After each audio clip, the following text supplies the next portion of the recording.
Zifahamu sifa za watu wenye majina yanayoanzia na herufi S.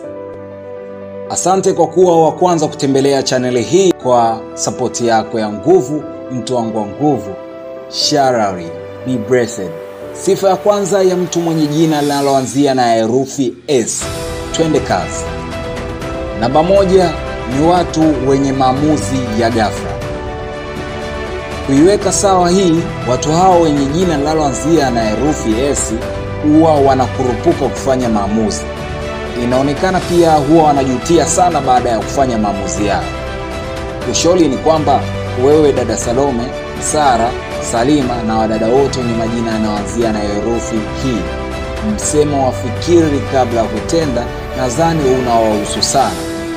Vivyo hivyo kwa mablazamene wa kina Simoni, Samsoni na majamaa wote wenye majina yanayoanzia na herufi S.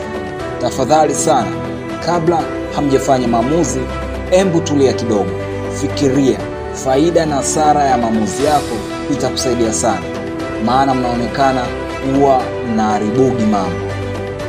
Sifa ya pili, wanapenda mageuzi makubwa.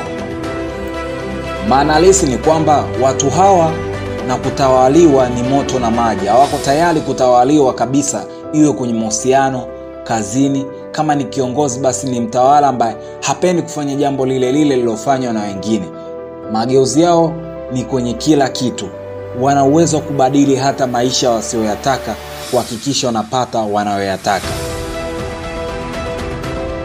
Namba 3, kwenye mahusiano, hawa watu wenye majina yanayoanzia na herufi S, bwana hawa wamebarikiwa sana kwenye mahusiano. Huwa na bahati sana ya kupendwa, na mara nyingi wao ndio, endapo ikatokea wakaachana na mtu ambaye ni mwenza wao, wenyewe ndio mara nyingi wanaacha, sio kuachwa. Na endapo ikatokea ameachwa, basi anawahi kupata mtu mwingine mapema, yani kachika leo, kesho yupo kwenye penzi jipya.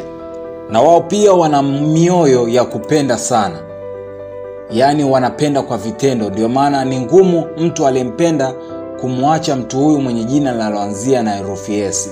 Upendo wao wa watu wenye herufi S huaga wana upendo ule upendo wa kweli, upendo ule wa vitendo. Yani afanyi tu kwa kuongea na kuonyesha kwamba mimi ni kweli nakupenda. Hizo ndo tabia za mtu mwenye herufi S sasa kwenye mahusiano. Kwa kumalizia kwa leo, kwenye nyota yao, tukiangalia nyota yao, wana mvuto mkali wa kuleta utajiri. Hii ni namba ya mwisho kabisa siku ya leo. Ukiongelea swala la kuleta utajiri, mvuto mkali, mambo yao yananyoka sana. Kwenye ulimwengu wa roho watu hawa huwa wanawindwa sana. Hivyo ushauri mdogo na wa faida,